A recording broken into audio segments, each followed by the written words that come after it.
Glória a Deus. Povo de Deus, paz do Senhor Jesus. Aproveitando que vocês estão em pé, abra comigo,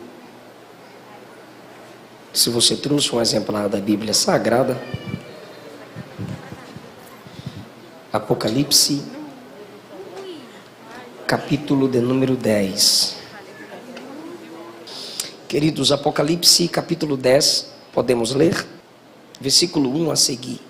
E vi outro anjo forte, que descia do céu, vestido de uma nuvem. Por cima da sua cabeça estava o arco celeste. O seu rosto era como o sol e os seus pés como colunas de fogo. E tinha na sua mão um livrinho aberto. E pôs o seu pé direito sobre o mar e o esquerdo sobre a terra. E clamou com grande voz, como quando brama o leão. E havendo clamado, os 7 trovões fizeram soar suas vozes. E sendo ouvidas dos 7 trovões as suas vozes, eu ia escrevê-las. E quando eu ia escrevê-las, uma voz do céu me disse: sela o que os 7 trovões falaram, e não os escreva. E o anjo que vi estar sobre o mar e sobre a terra levantou a sua mão ao céu e jurou por aquele que vive para todo o sempre, o qual criou o céu e o que nele há, e a terra e o que nela há, e o mar e o que nele há, que não haveria mais demora. Mas nos dias da voz do 7º anjo, quando tocar a sua trombeta, se cumprirá o segredo de Deus, como anunciou aos profetas seus servos. E a voz que eu do céu tinha ouvido tornou a falar comigo e disse: vai e toma o livrinho aberto da mão do anjo que está em pé sobre o mar e sobre a terra. E fui ao anjo dizendo: dá-me o livrinho. E ele me disse: toma-o e come-o, e ele fará amargo o teu ventre, mas na tua boca será doce como mel. E tomei o livrinho da mão do anjo e o comi, e na minha boca era doce como mel, e havendo-o comido, o meu ventre ficou amargo. E ele me disse: importa que profetizes outra vez a muitos povos, nações, línguas e reis. Podeis assentar. Queridos irmãos, há 2 livros na Bíblia. Há 2 livros na Bíblia, perseguidos e desprezados. O diabo odeia o Gênesis. E isso ele manifesta nas faculdades federais e através de teólogos liberais. O diabo também consegue ocultar o Apocalipse. E dentre nós temos aqueles que desprezam esse livro por falta de interesse, pelas notícias espalhadas de que é um livro de catástrofe. Mas quando você abre o livro do Apocalipse, no seu primeiro capítulo, está escrito que é a revelação de Jesus Cristo. São as vitórias de Cristo Jesus e da igreja. Logo, se o Apocalipse revela as vitórias de Jesus e da igreja, ele revela as derrotas de Satanás. Enquanto o Apocalipse mostra as glórias da igreja na glória e o Cristo de toda a glória, ele escancara o futuro do diabo.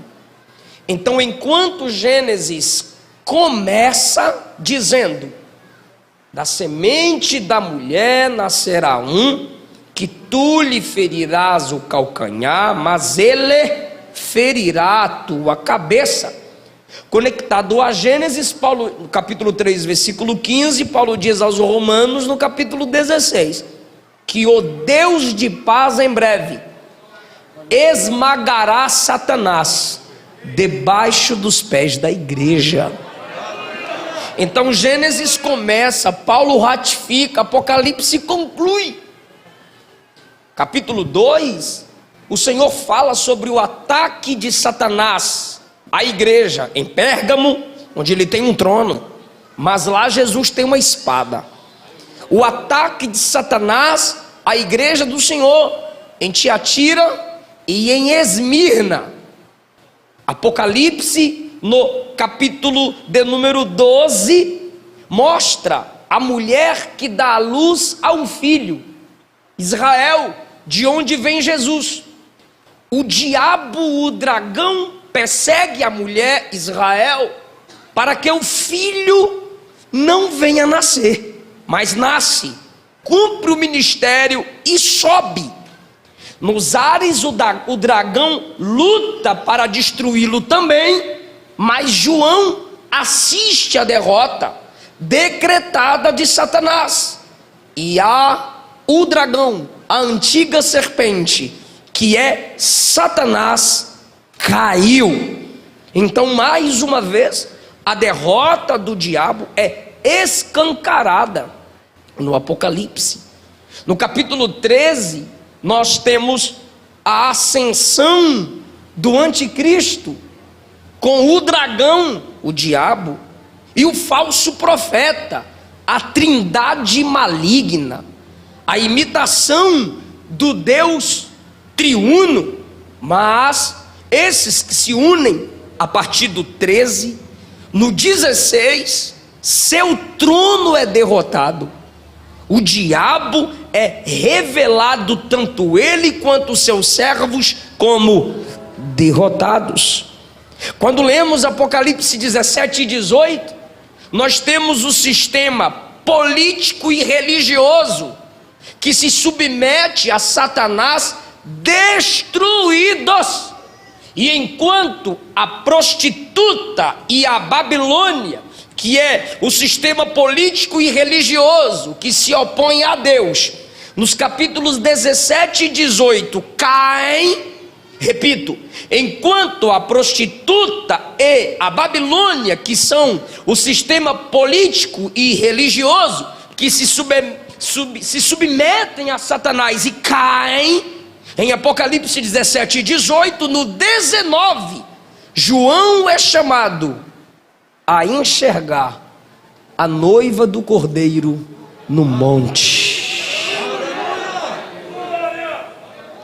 O capítulo 20 narra quando o milênio inicia e o diabo é preso por 1000 anos por um anjo. E depois que ele é solto, ele vai enganar as nações, porque Deus nunca obrigou ninguém a servi-lo. E quando ele vai obrigar as nações para se rebelarem contra a igreja que já reina com Cristo nessa terra, quando ele com seus asseclas cercarem o arraial dos santos, muitos pensarão: agora ele vence. E diz a Bíblia, cai fogo do céu, e o diabo perde mais uma. E no capítulo 20 a 21, nós temos essa declaração de derrota total. No capítulo 21, nós temos o diabo sendo lançado no lago de fogo e enxofre. E quem está lá? A partir do versículo 11, quem está lá? Todos aqueles que se uniram a ele, todos aqueles que desprezaram a mensagem da igreja. Versículo 10 do capítulo 20, o diabo que os enganava, ou seja, o enganador e os enganados, foi lançado no lago de fogo e enxofre, e vai encontrar seus parceiros, o anticristo e o falso profeta. E Apocalipse diz: de dia e de noite serão atormentados para sempre. O atormentador agora vai ser atormentado. Nunca mais diga e nunca mais acredite que o diabo lá no inferno, no lago de fogo, vai ficar espetando as pessoas, rindo das pessoas, dando gargalhada das pessoas. Não vai, não. Tanto ele quanto seus servos serão eternamente atormentados. Apocalipse mostra que alegria, sorriso e felicidade é uma promessa só para a igreja no novo céu e na nova terra. É por isso que o diabo desfaz do Gênesis e do Apocalipse, porque nenhum de nós gostaríamos quereríamos que nossas derrotas fossem expostas. Nenhum de nós. Quando se lê o Gênesis, nós sabemos de onde viemos, da queda, da rebeldia, da maldição, do fracasso de Adão. Então, se você só lê o Gênesis, o diabo olha para você, olha para nós e diz: sua natureza é caída. Vocês nasceram escravos do pecado. E é isso mesmo. E não vem inventar não, que se o diabo falar isso, ele está falando, pelo menos nisso aqui, ele está falando a verdade. Sim, se você só lê o Gênesis, você diz: minha natureza sim é caída. Eu tenho potencial sim de rebelião e pecar contra Deus. O meu passado é derrota, Satanás, e o teu passado é de glória. Mas quando eu chego no Apocalipse, Satanás, o seu futuro é o lago de fogo, e o futuro da igreja é a glória, reinando eternamente com Jesus. Então, pastor, por onde eu começo a ler a Bíblia? Pelo começo, Gênesis. É uma história, é a história de Deus. Toda história, quem já leu alguma biografia sabe que numa história, numa biografia, há muitos personagens secundários, terceiros, mas há um principal. A Bíblia é a história de Deus. Então, pelo amor de Deus, medite do começo ao fim, que o Apocalipse conclui o que no Gênesis apenas começou. João está tendo essas visões das glórias da igreja, da glória de Cristo e das derrotas de Satanás.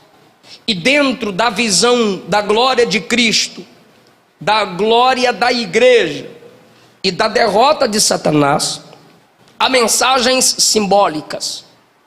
Primeiro, para proteger o livro, se caísse em mãos erradas. Só a igreja entendia aquela linguagem que João usava. Segundo, um símbolo aponta para algo maior. Nunca é uma realidade final. Quando João escreve o capítulo de número 10, ele tem uma visão de duas novas coisas. Ele tem um novo ser e ele tem um novo livro. Tudo que é novo é diferente, e na maioria das vezes o que é diferente assusta. João vê anjos. No capítulo 1 tem um anjo que o acompanha. O Pai reverbera as glórias de Cristo, o Filho. O Filho reverbera sua glória ao anjo. O anjo transmite a glória de Cristo, que recebeu do Pai, para João.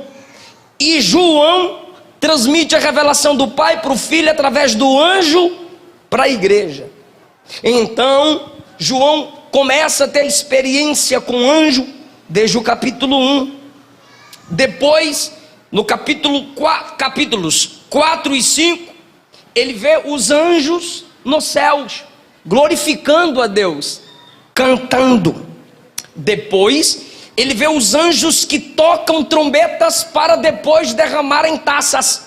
Primeiro vem a trombeta que anuncia, depois vem as taças do decreto do juízo, porque Deus nunca, em sua misericórdia, decreta o juízo sem antes anunciar aos homens que o juízo virá se permanecerem em seus pecados. Então João os vê tocando trombeta e derramando as taças da ira de Deus. Esses anjos são ministros de Deus, cujo significado é servo. Cada anjo é um mensageiro, servos, ministros de Deus. João, no capítulo 10, tem uma visão de um anjo novo. Digo não tempo cronológico, não digo sobre idade, digo novo em características.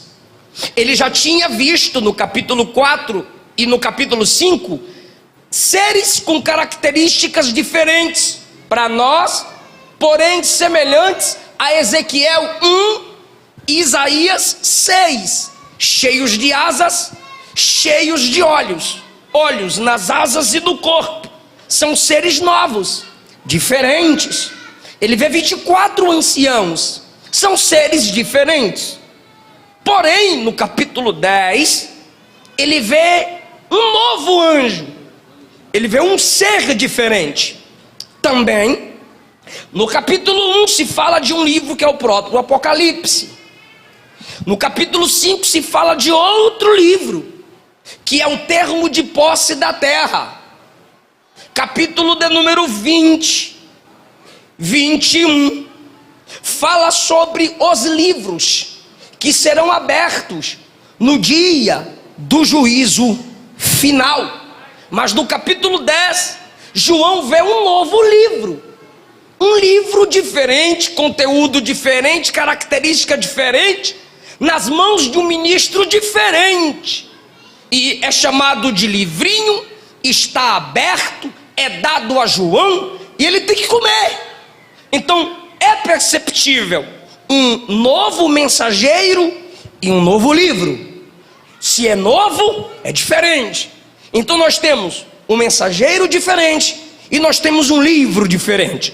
Como eu já disse, cada anjo é um ministro, cada anjo é um servo. João está falando das glórias de Cristo e das glórias da igreja. As glórias de Cristo são reveladas honrando a igreja, mostrando o futuro da igreja. E quando a gente olha para a Bíblia Sagrada, nós precisamos aprender a servir, porque o Apocalipse mostra que a igreja é constituída de servos.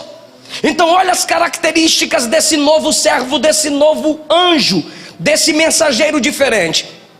Vi outro anjo forte que descia do céu, vestido de uma nuvem. Primeiro lugar, suas vestes são diferentes. João os vê cercado de nuvens como se fossem vestes, indicando que não há trevas em volta dele, porque a expressão nuvens aqui são essas nuvens brancas que você as admira. Então não há trevas. Ele vestido de nuvens também indica a sua altura e o seu alcance. Então ao seu redor há nuvens, que no livro do Apocalipse se refere à glória de Cristo Jesus em movimento. Em segundo lugar, ele diz assim: sobre sua cabeça há um adorno. Então suas vestes são diferentes, o adorno da sua cabeça é diferente. João diz assim: sobre sua cabeça estava o arco celeste. O arco celeste, queridos, foi posto por Deus pós-dilúvio, como um símbolo da sua misericórdia. Deus disse para que os homens se lembrem que através da minha misericórdia eu não mais matarei, não destruirei a terra com água, eu porei o arco celeste no céu. E todos sabem que depois de uma grande tempestade aparece o arco celeste. Há um grupo isolado dizendo que pertence a eles. Mentira! É símbolo da aliança de Deus com os homens pela sua misericórdia. Então em sua volta não há trevas, há nuvens brancas. Em sua cabeça há um adorno diferente, vestes diferentes, celestiais. Um adorno diferente que também é celestial, o símbolo da misericórdia. Terceiro lugar, o seu rosto é diferente. Versículo 1. O seu rosto era como o sol, ou seja, um brilho no qual é impossível fixar o olhar. João afirma que o rosto do mensageiro tem uma glória excepcional. Lembra de quando Moisés descia do monte com as tábuas da palavra de Deus nas mãos? A Bíblia diz que o seu rosto brilhava. Enquanto Jesus orava no monte da transfiguração, a Bíblia diz que a face de Jesus brilhava como o sol. A Bíblia Sagrada também diz que Estevão, enquanto era observado pelos seus inimigos, enquanto morria, enquanto era ameaçado, alguém o via com o rosto semelhante ao rosto de um anjo. A face desse ministro é diferente. Em quarto lugar, seus pés são diferentes. Esse ministro, diz o texto no versículo 1 e 2, que, versículo 1, suas pernas e pés são como colunas de fogo, e um pé está no mar, e o outro está na terra. Imagine o tamanho, pelo amor de Deus, um pé no mar, outro na terra, e a cabeça está lá no arco celeste. E as nuvens o cobrem como vestes. É um ministro diferente. E enquanto eu vejo esse ministro, eu vou lembrando de Jesus e também vou lembrando da igreja, que é formada de servos e servas de Deus. Esse ministro tem uma voz diferente. Versículo de número 3: clamou com grande voz, como quando brama o leão, e havendo clamado, os 7 trovões fizeram soar as suas vozes. Ou seja, João diz que quando esse ministro fala, sai um som de autoridade que lembra o bramido do leão. Mas quando ele brada como leão, João ao mesmo tempo ouve trovões que ecoam no céu. Então tem o brado do leão que ecoa aqui na horizontal, e tem o brado do trovão que ecoa na vertical. João consegue identificar e diz: é diferente. Depois, em sexto lugar, esse ministro levanta a mão e jura por aquele que vive pelos séculos dos séculos, do versículo 6. Qual é o juramento dele? O juramento desse ministro é: não haverá demora. Sétimo lugar, esse ministro tem um livro na mão. E enquanto João observa o livro na mão do ministro, ele ouve uma voz que diz: vai lá no ministro e pega o livrinho aberto da mão dele. João vai, e quando João vai pedir o livro da mão do ministro, o ministro diz: pega, come. E João diz: obrigado.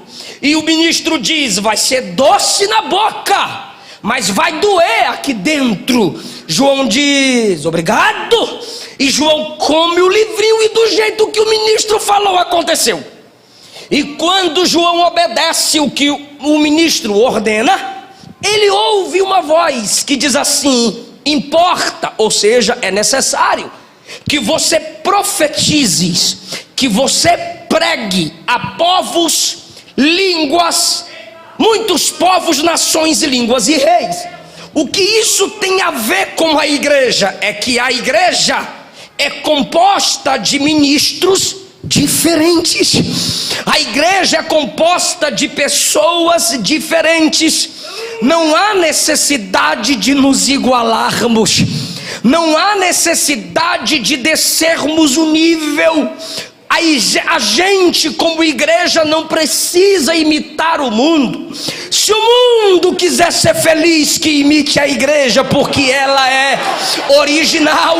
Somos diferentes, assembleanos são diferentes. Não adianta teólogos liberais, não adianta crentinhos Nutelas quererem nos despentecostalizar, não adianta. A Assembleia de Deus tem raiz. Nossas doutrinas são pautadas nas Escrituras Sagradas. Sim, Deus nos chamou para fazermos a diferença e nós não vamos abrir mão disso.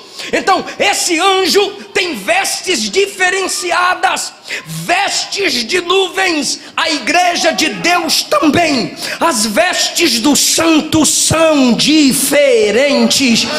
Deus tem compromisso sim com nossa postura, com a nossa aparência. O adorno da cabeça dos servos de Deus é diferente. É um tipo de capacete, um tipo de proteção para a mente. O adorno está conectado ao arco celeste. A igreja tem um adorno na sua mente, a igreja tem um adorno sobre a sua cabeça. Paulo escreveu aos Efésios: a gente tem o capacete da salvação. Guarda a sua mente com a palavra, meu filho. Proteja a sua mente com a palavra, minha filha. Os dardos do inferno estão apontados e o diabo quer te fazer pensar fora da Bíblia. Ele cega a mente de quem é incrédulo. Só se faltar o adorno que se conecta, que me liga à misericórdia de Deus. Em terceiro lugar, o rosto do crente é diferente. Sim, querido, há um brilho na face do cristão.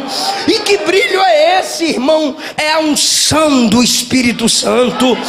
O coração alegre aformoseia o rosto. Nós temos momentos de tristeza, mas há uma alegria que permanece em nós. Sempre haverá um sorriso, porque a gente enxerga além. O rosto dos ministros de Deus sempre carrega o peso da palavra. No Salmo 119, o salmista diz: aqueles que amam a sua palavra, ao me encontrarem, também se alegrarão.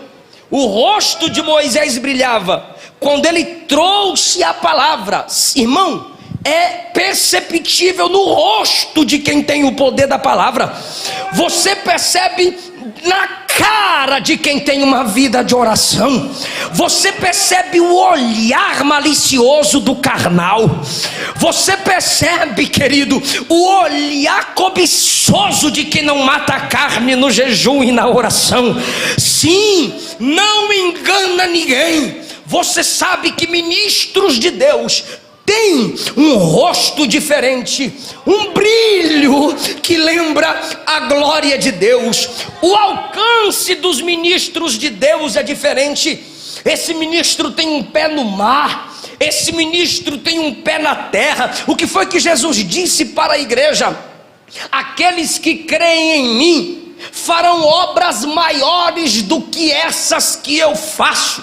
Jesus não disse que só os apóstolos fariam, senão os cessacionistas teriam razão, mas não tem, porque Jesus não disse que os apóstolos fariam obras maiores. Jesus disse: aqueles que creem, e o povo que crê ainda faz parte da igreja de Deus, farão obras maiores do que essas que eu faço. Não são obras maiores em essência, óbvio, claro que não. São obras maiores em alcance, porque o ministério de Jesus, geograficamente falando, alcançou a Palestina e algumas multidões, mas a igreja que ele estabeleceu na terra tem alcançado o mundo. A nossa mensagem, o pentecostalismo, já que estamos comemorando 80 anos dessa igreja pentecostal, o pentecostalismo cresce. A Ásia, interior da China, é o ramo do cristianismo que mais cresce, porque Deus decretou que os seus ministros precisam ter um grande alcance. Alguém está entendendo essa palavra?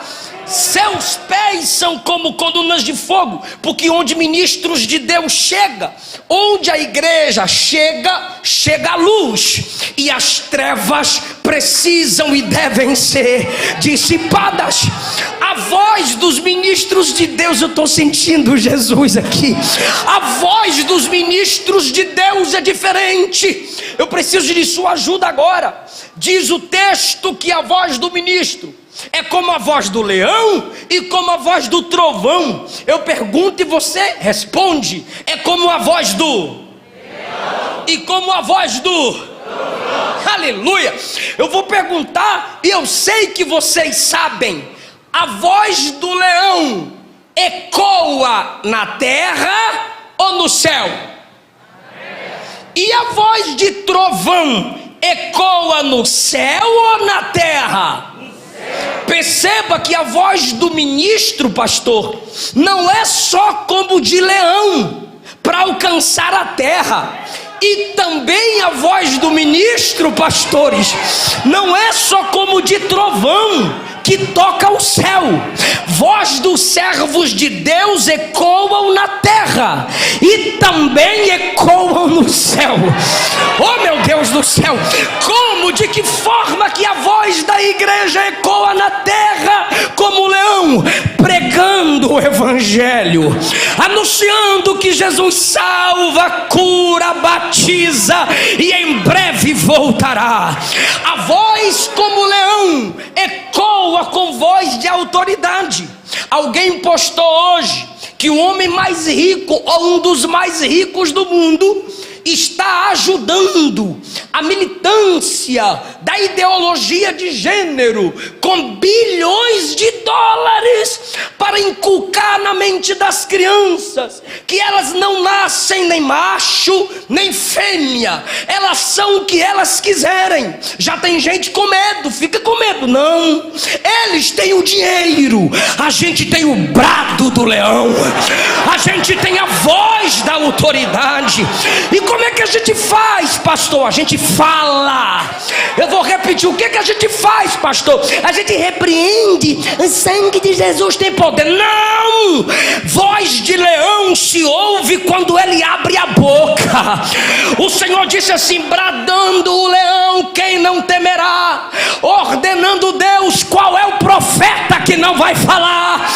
Então, pelo amor de Deus, igreja, nossa autoridade não está nesse negócio de cancela fulano, cancela Beltrano. Não, nossa autoridade está em falar. Você não tem Instagram para ficar postando biquinho. Você não tem Instagram para ficar postando foto de sunga. Você não tem Instagram para ficar fazendo fotinha sensual. Deus te deu a rede social para você alcançar o mundo com o brado do leão. É para falar de Jesus. Ah, pastor, mas vão remover minha conta. A gente volta para a praça, a gente volta para a rua, mas vamos usar o que Deus tem nos dado. Pelo amor de Deus, é pé na terra e pé no mar. Eu vou alcançar aqui, eu vou alcançar lá. E a voz do ministro é como voz de trovão. Eu não posso ter voz apenas de leão. Eu sei que eu sou pregador, eu sei que eu sou pastor, eu sei que os ministros são pregadores, eu sei que a igreja tem a missão de bradar como leão. Sim, nós temos que bradar como leão aqui embaixo, ide por todo mundo e pregai o evangelho a toda criatura. Não haja silêncio em vós, não aparte a minha palavra da sua boca. Ser-me-eis testemunhas, tanto em Jerusalém, Judeia, Samaria e até os confins da terra. Abra a tua boca e eu te encherei. Eu sei que a gente vai falando disso, temos que bradar como leão, mas a voz não pode só alcançar aqui. A voz tem que tocar lá. Sabe por que temos muitos cantores que transformam o culto em shows? Sabe por que tem muitos pregadores que viciam nas técnicas? Porque eles têm vozes que apenas alcançam aqui, mas a voz deles não brada como trovão. A voz que brada como trovão é a voz que se ouve nos... Eu quero ouvir, eu sei que a máscara impede, dá para fazer melhor. A voz de trovão é aquela que se ouve nos...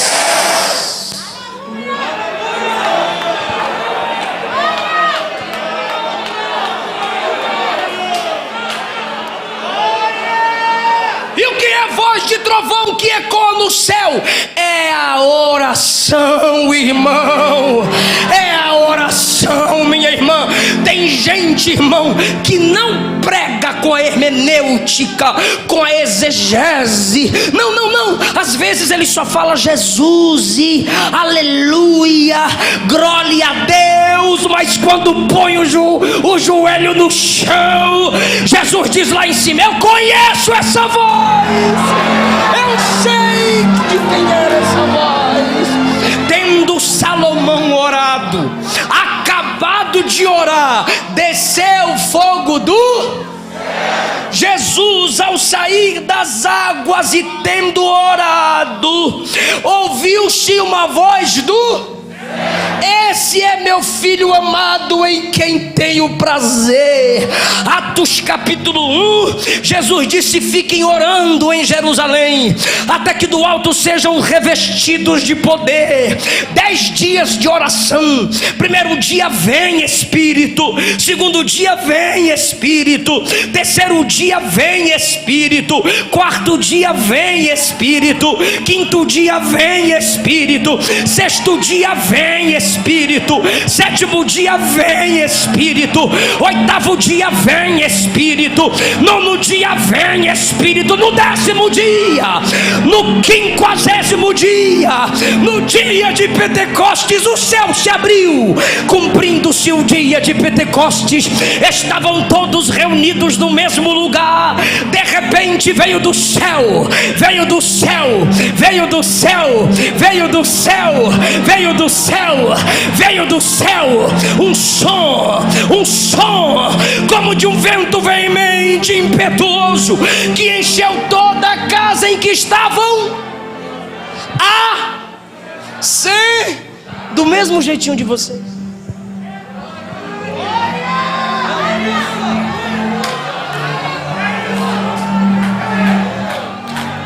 Porque eu não faço minha voz ecoar no céu através de malabarismos.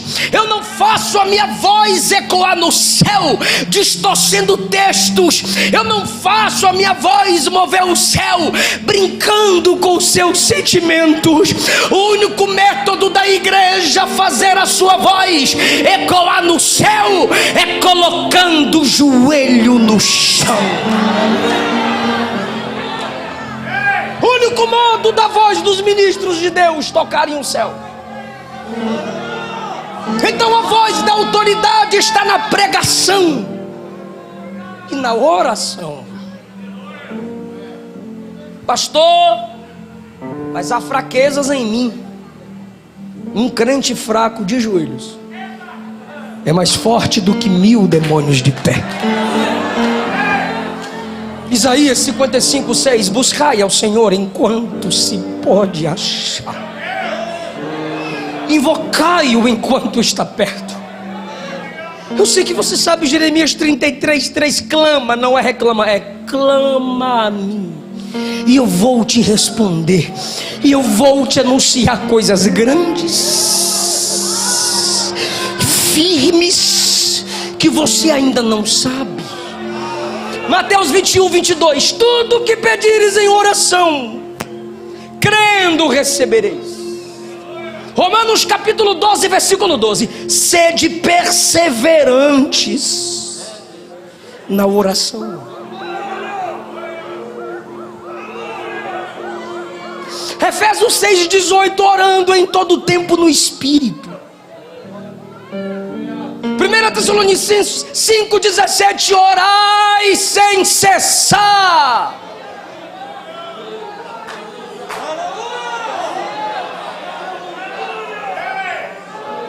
Show laramanda rabachoranda laramando querias.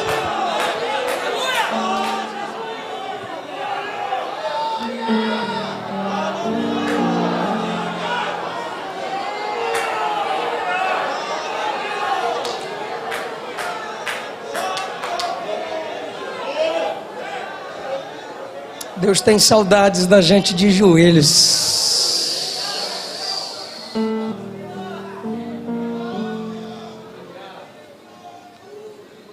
Se humilhe em oração, irmão. Ninguém derruba quem já está de joelhos.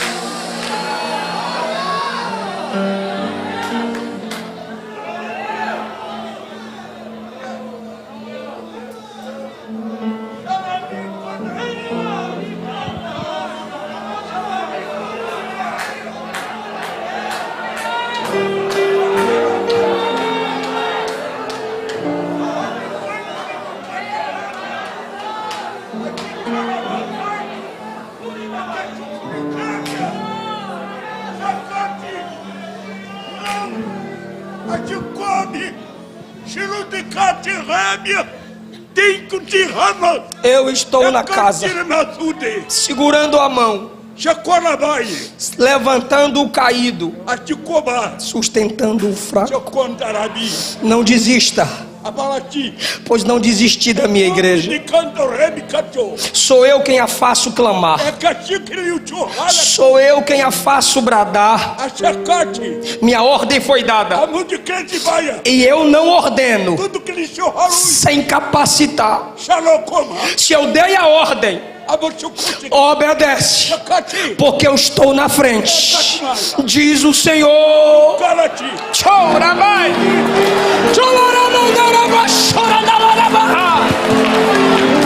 Você não vai cair, quem vai cair é Satanás. Você não vai parar, quem vai ser envergonhado é ele. Deus está dizendo que a unção desce hoje aqui, a graça desce hoje aqui, os dons espirituais descem hoje aqui. Quem acredita, levanta a mão, abre a boca, dê glória ao Deus da palavra, porque a voz de trovão já é.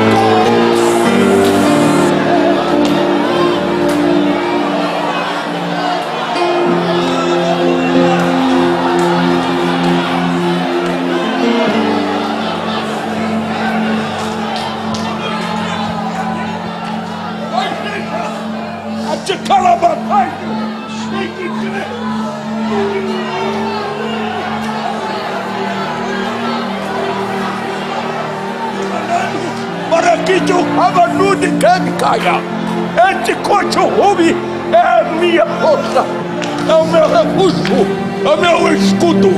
Desse cachorro, eu estou contigo. Não te cancelar, Manuti. Essa é a minha mão sobre ti.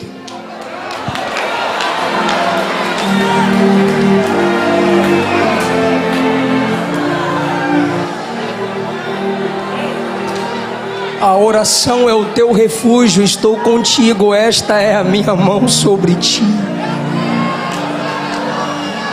A oração é o teu refúgio, estou contigo, esta é a minha mão sobre ti. A oração é o teu refúgio, estou contigo, esta é a minha mão sobre ti.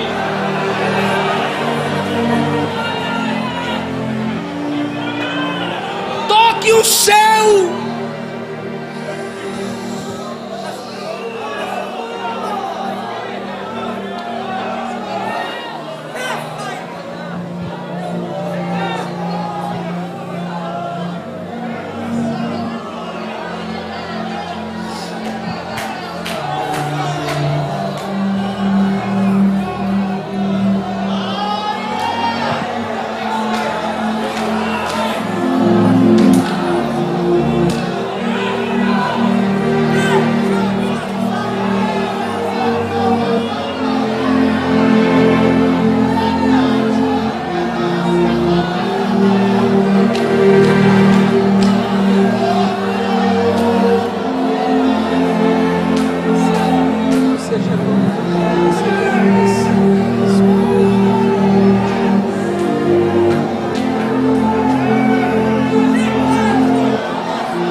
Outra coisa senão a oração, pastor Hildo.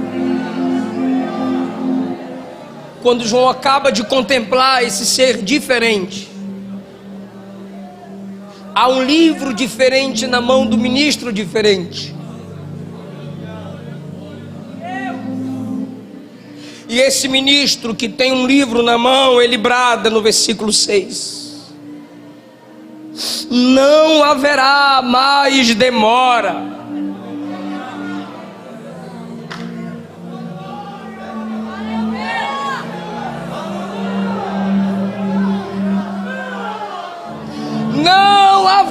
haverá mais demora. João, quando pensarem que ainda podem brincar com o Evangelho, quando o amor de muitos se esfriarem, quando o casamento se tornar descartável, quando o ministério se tornar trampolim para a ascensão pessoal,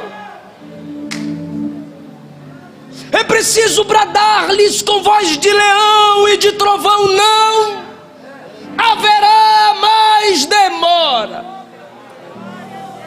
Mas desde que meus pais e avós viviam, eles diziam que não haveria mais demora. Sim, porque eles viveram sempre na expectativa da vinda do Senhor.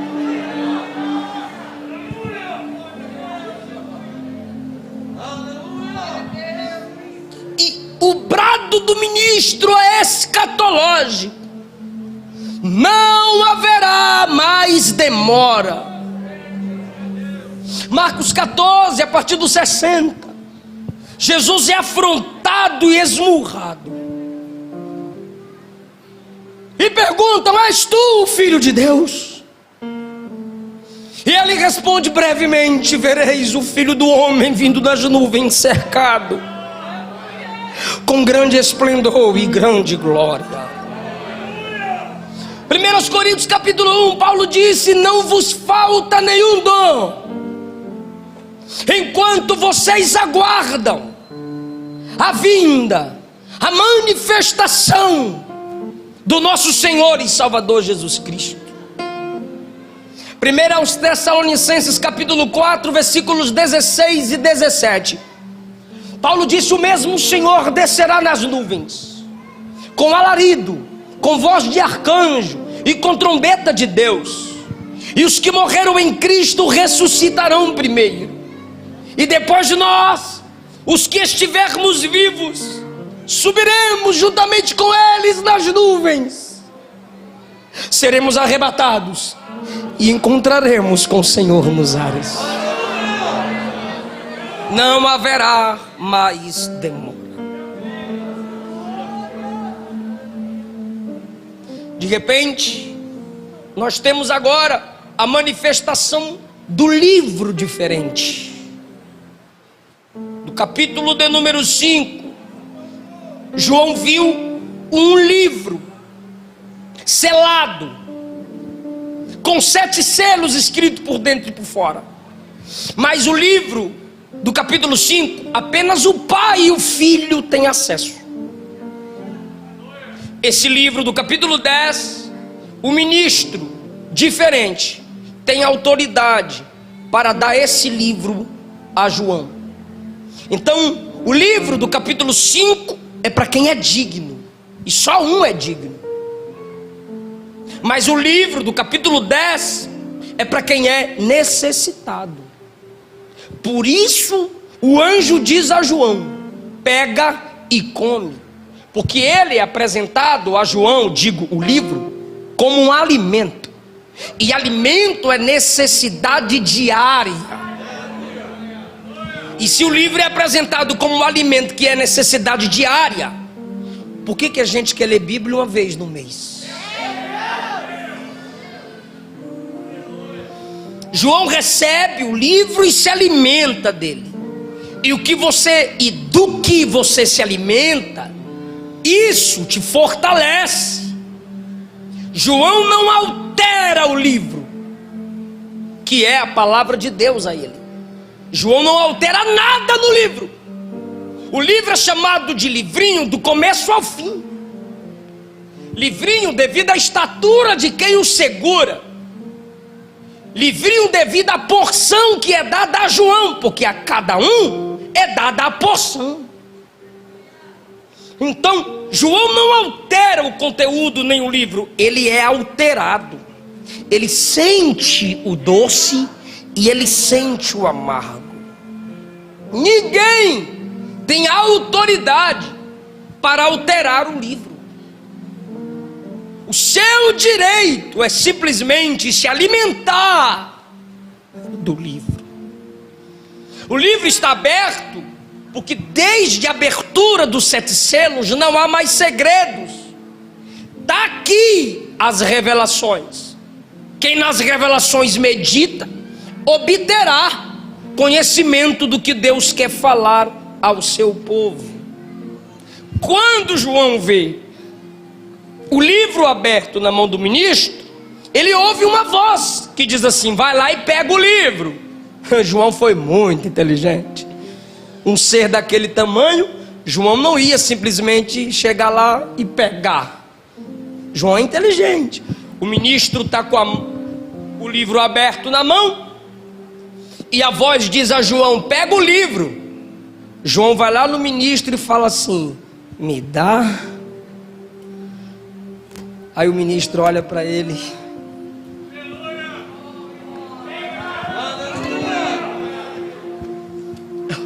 Eu acho lindo o que o ministro fala com ele, pastor Carlos Emael. Me dá o livro. O anjo poderia simplesmente fazer isso aqui, ó. Toma. Mas não. Quando ele diz me dá o livro, o anjo diz: pega e come. Pega e se alimenta. Pega, mastiga. Ou seja, pega e assimila. Pega e medita. Não é livro de postagem. Não é livro de enfeitar a biblioteca. Pega e come. Coloca dentro de você, João. Dentro de você. E João pega o livro, abre a boca. E quando ele põe na boca, ele sente o que o anjo disse.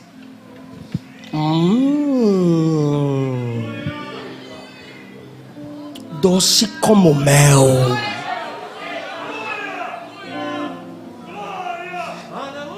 Doce, João.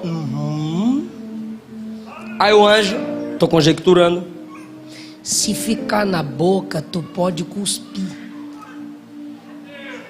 Lembra da mamãe dando comida? Engole.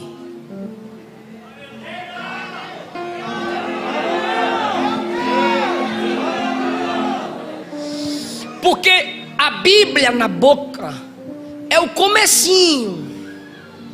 Jesus é bom. Não julgueis. Jesus é amor. Aleluia. Glória a Deus. Mas o papai está vendo que você já pode engolir. Engole.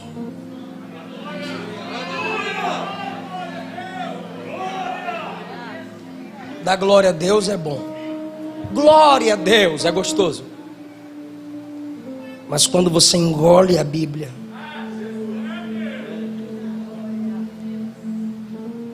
dói lá dentro, porque diz assim: o único digno de glória sou eu. Pregar é bom, é o mel. Mas quando você engole, ela diz assim: viva o que prega.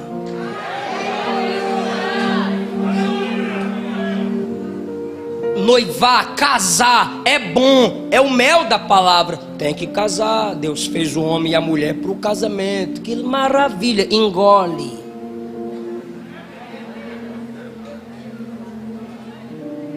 Ame a sua esposa como Cristo ama a igreja.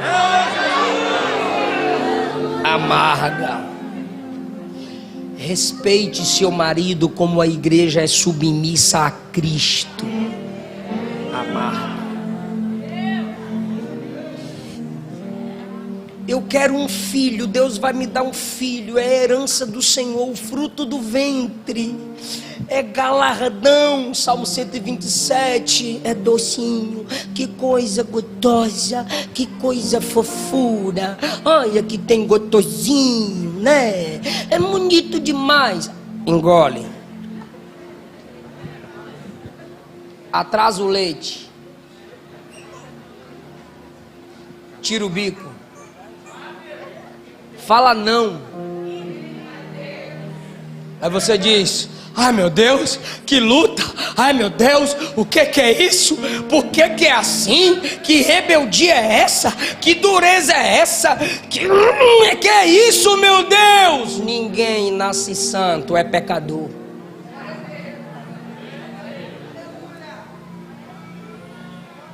A semente de Adão está aí. Aí você tem que engolir Salmo 51, em pecado concebido. Você tem que engolir Romanos de 3-8. Não há um justo sequer. Todos estão destituídos da glória de Deus. Amarga. E você tem que evangelizá-los. Você tem que mostrar a verdade para seus filhos, para que quando cheguem à consciência, reconheçam que são pecadores e precisam confessar Jesus como o único Senhor e Salvador. Amarga, irmão, mas é a verdade.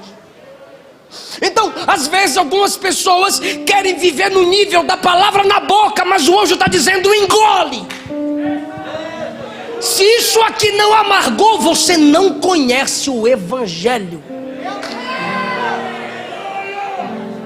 Se essa palavra nunca te colocou de joelhos, se você ouve pregações que só te tira do culto assim, ó, eu sou top, eu sou top, eu sou top, você não ouviu pregação. Ah, pastor, aqui eu sou osso coach, então coitado de você. Tem que amargar.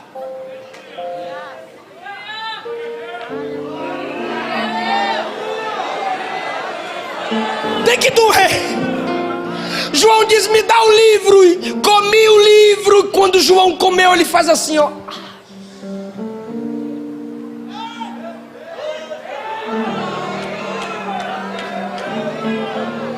É quando João sente a dor. Quem está preparado para dar glória a Deus? É quando João sente a dor. É quando João sente o amargo que ele ouve o anjo bradar: a partir de agora você vai profetizar para nações, línguas, povos e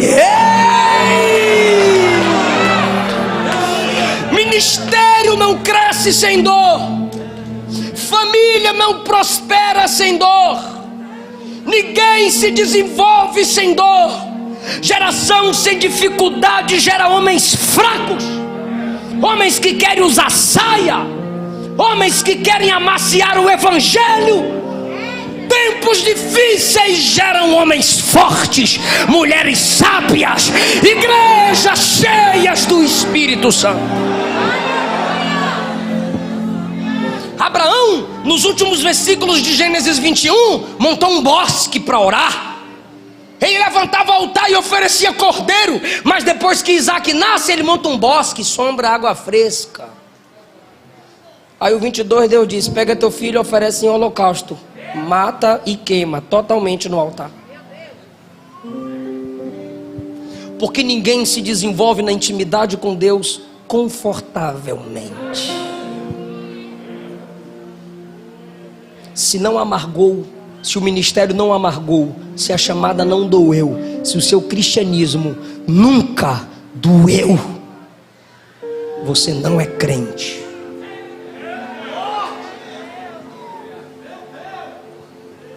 Ninguém é Israel de Deus se enfrentar o amargo do deserto.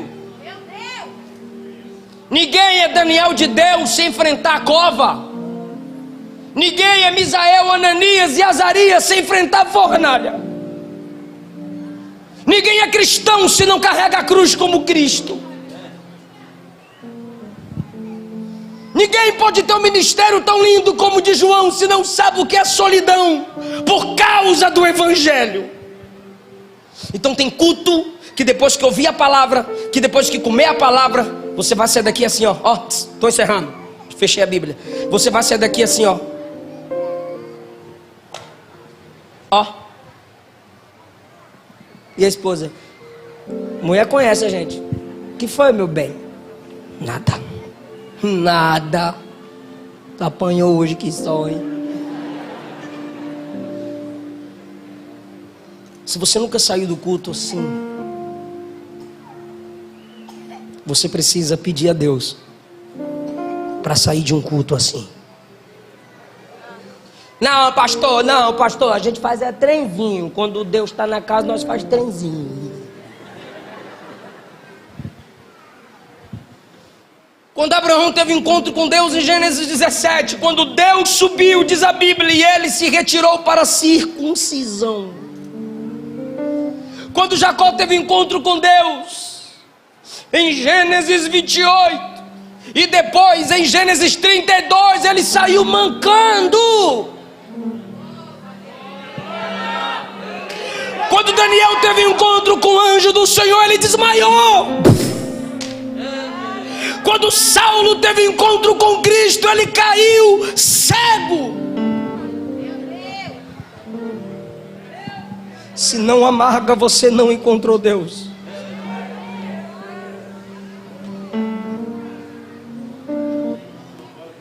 É melhor a ferida do amigo verdadeiro do que o beijo da deslealdade.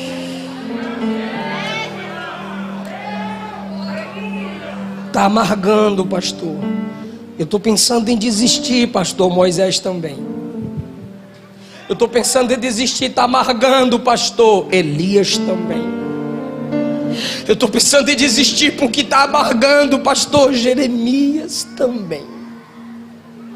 Mas quando amargou para Elias e disse não dá mais, para mim acabou, eu estou sozinho na caverna, o Senhor lhe disse: que fazes aqui? Teve gente que não entendeu, eu vou repetir. Eu estou sozinho, está amargo demais, eu estou sozinho, não tem ninguém, não tem ninguém, Aí Deus diz: que fazes?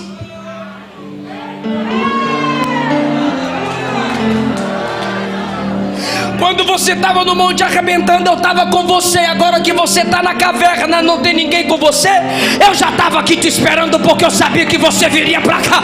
O que fazes aqui? Está amargando, eu estou aqui. Moisés disse: me mata, está amargo demais, eu não pari esse povo. Deus disse: levanta a mão. Levantei, Senhor. Levanta a outra. Levantei, Senhor. Da unção que está sobre ti eu vou derramar sobre 70. Não entendi, Senhor. Tu tem unção para mais 70 e quer morrer, cara.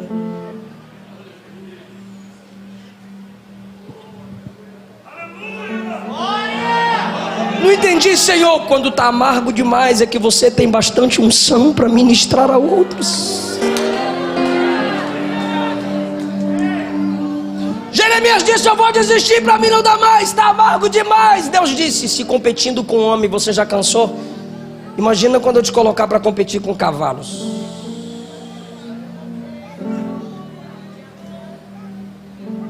Sabe por que amargou? Porque é a verdade. Você não tem dom para si mesma, você não tem dom para si mesmo. Você quer um abraço, aí Deus diz: ninguém vai te abraçar, é você que vai abraçar alguém. Você quer uma oração, aí ele diz: você vai orar por outros. Não entendi, pastor. Olha para João. Quando amargou, o anjo disse: agora você profetiza para povos, nações, línguas e reis. Domiciano pensou que te acabou, calou sua voz, mas é a partir de agora que a sua voz vai ecoar e você vai ministrar a outros, João. O ministério é assim.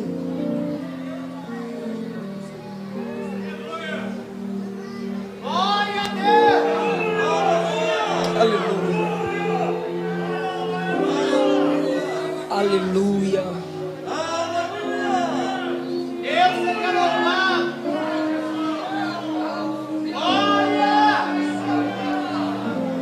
É amargo, mas tem que perdoar. É amargo, mas tem que interceder. É amargo, mas tem que acreditar. É amargo, mas tem que insistir. Fique em pé.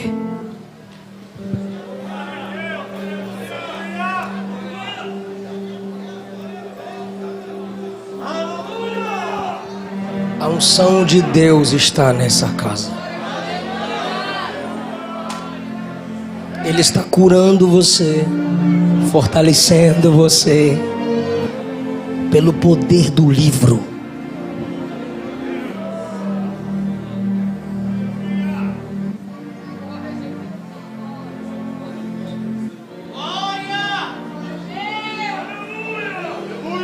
Você pode fechar os olhos.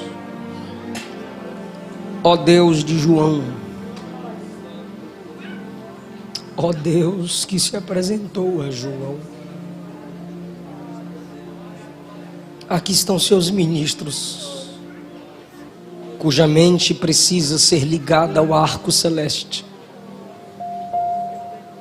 Envolto deles o Senhor coloca nuvem de glória. Nos pés deles o Senhor coloca a luz da palavra. No rosto deles o Senhor coloca o seu brilho.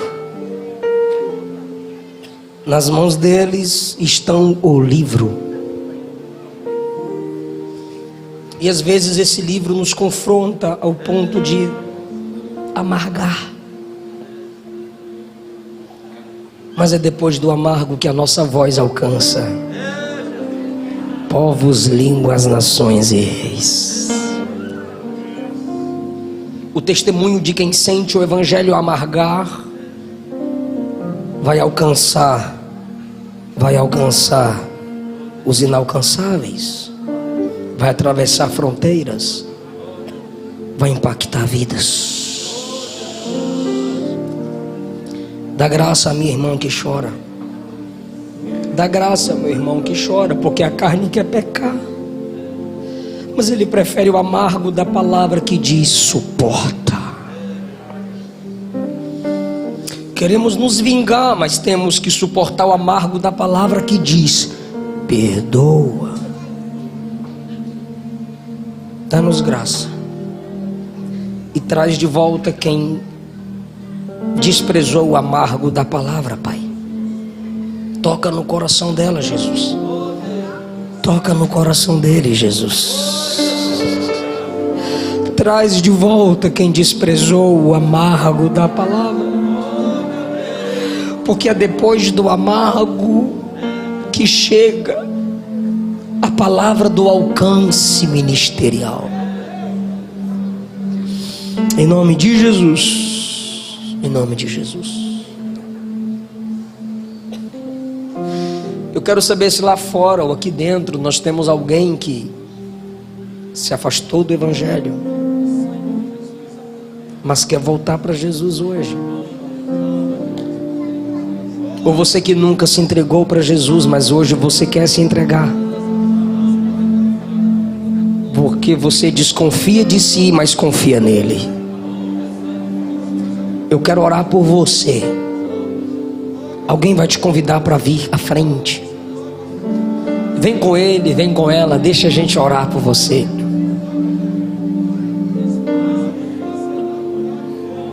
A gente vai orar por você porque é a noite de mudança e salvação. Põe dó maior para mim. Dó maior.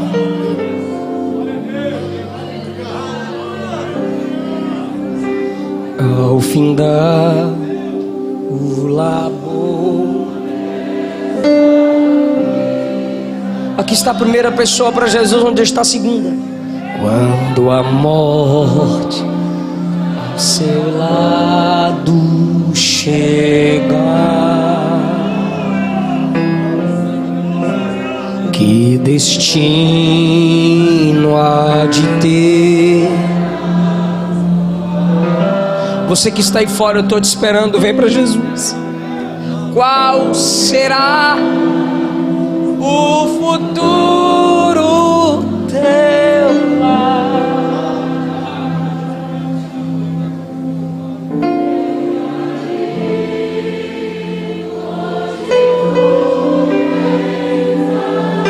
Vem para Jesus. Vida ou morte, qual vais aceitar? Amanhã pode ser Onde está a terceira pessoa para Jesus?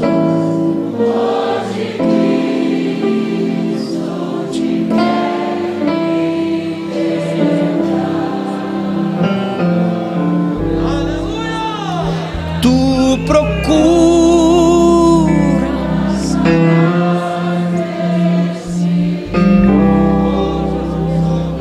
em prazeres, onde está a terceira pessoa para Jesus? Você caiu, mas a promessa está de pé.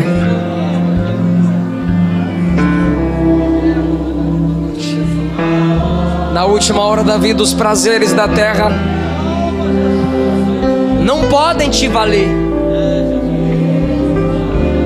não podem te satisfazer. Vem para Jesus. Canta forte, irmão.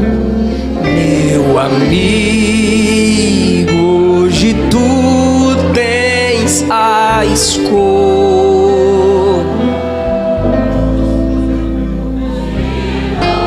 Saia do seu lugar e venha. A igreja ora por você e Jesus te restaura. Não importa a sua idade, não importa o seu passado. Há um plano de salvação para a sua vida. Jesus te ama. Hoje Cristo te quer.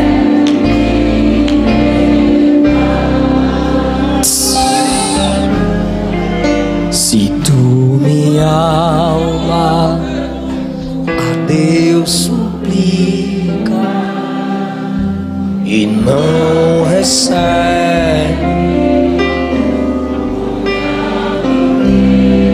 Batera, batera.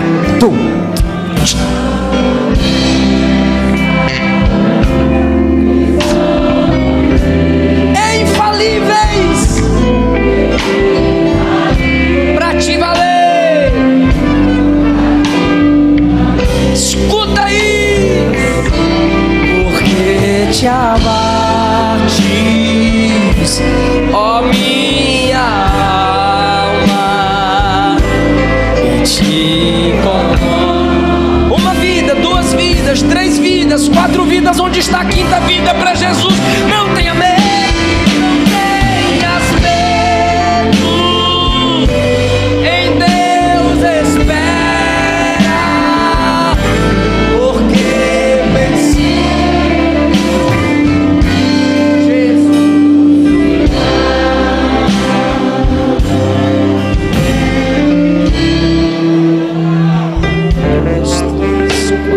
Está a quinta pessoa para Jesus.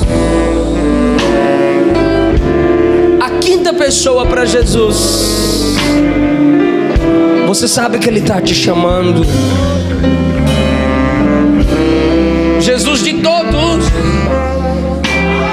Você sabe que Ele está te chamando para ser diferente dos altos céus. Porque te abates, ó minha.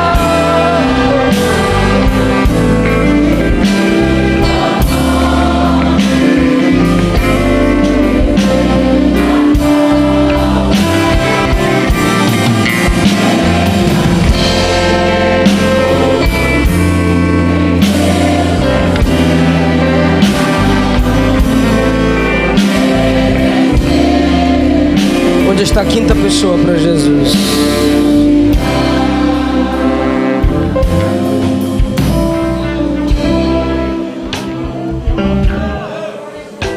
Saia do seu lugar. Eu já vou orar por essas pessoas. Já vamos concluir o culto.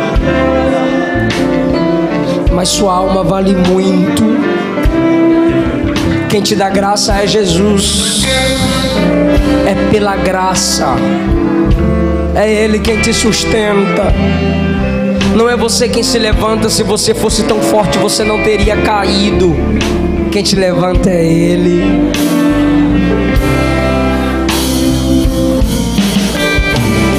Quem te fortalece é Ele.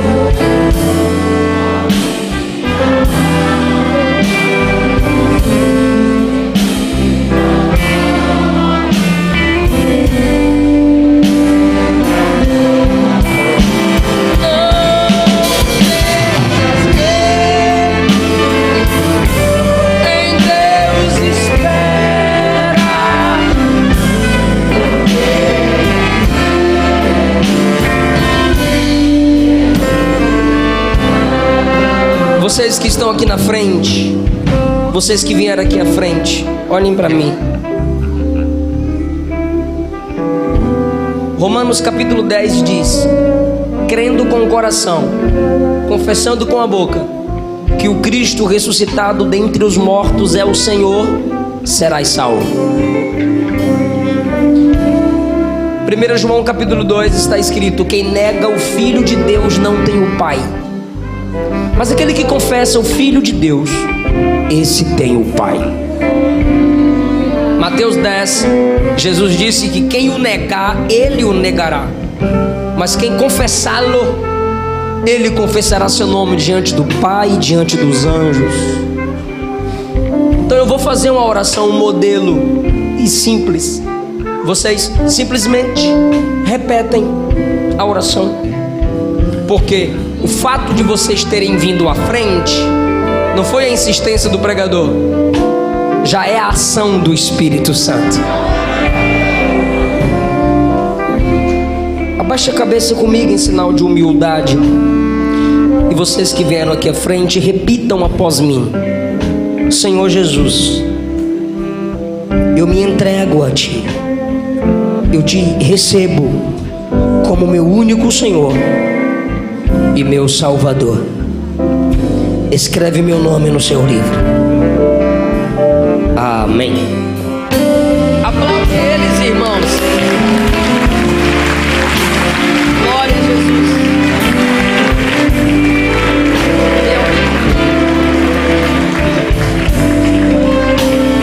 Os irmãos vão auxiliar vocês para deixarem os nomes, os dados. A igreja vai acompanhar vocês, orar por vocês, cuidar de vocês. Amém? Queridos, muito obrigado cada um de vocês. Eu agradeço essa rica oportunidade, em nome de Jesus.